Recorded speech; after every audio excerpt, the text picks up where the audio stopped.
Governor Newsom unveiled his final revised spending plan today. It's a balanced budget with new funding for education and wildfire recovery while avoiding major cuts. Our Conan Nolan added up the numbers for us.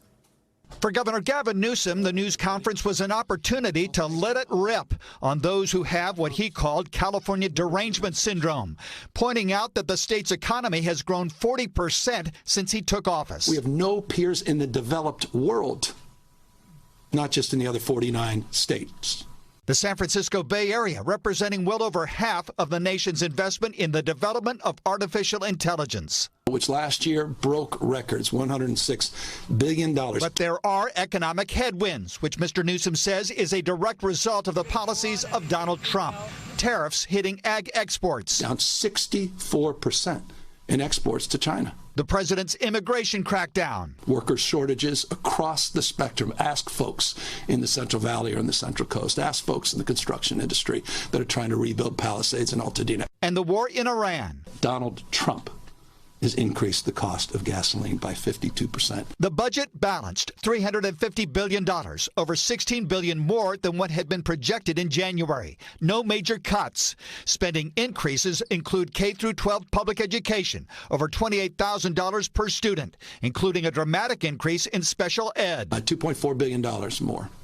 We're going to invest in special education, 43% increase. $5 billion more in education grant money for teacher training, $300 million to backfill some of the health care cuts from the federal government, and $100 million more in the effort to rebuild the Palisades and Altadena.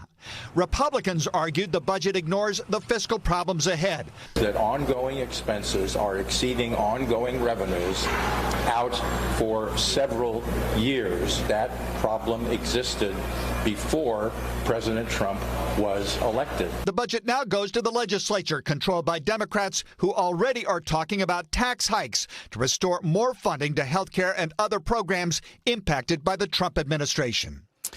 This was the governor's final budget, which he will need to defend as a possible candidate for president in 2028, which is why this spending plan is actually slimmer than last and will be deficit-free for the next 2 years. California depends a lot on rich people to pay its bills, and more of them are being made thanks to massive investments in a few companies in artificial intelligence. One of them went IPO today on Wall Street. They shot up at the initial public, like 62%, over $300 a share.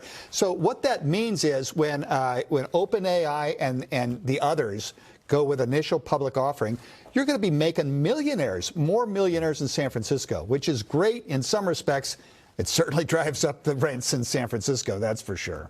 And it sets up the next governor for a couple of years at least. You know, the governor said that Jerry Brown left him a balanced budget. He's leaving the next one a balanced budget. But in the at some point, they say that if Wall Street sneezes, we catch a cold. At some point, when Wall Street does take a hit, and it's going to happen, you're going to see it in this budget.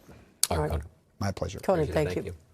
As Conan mentioned, Governor Newsom's budget includes a $100 million fund to help survivors of the Palisades and Eaton fires rebuild. But today, the overall sentiment from people in Altadena, this proposal is good, but not enough.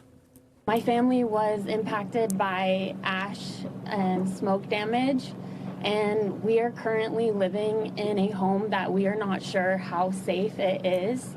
Our insurance denied us. Now, if approved, the governor says this money would be used to help homeowners buy down interest rates during construction or to pay back lenders if borrowers default while rebuilding. More than 16,000 homes and structures were destroyed in the Eaton and Palisades fires.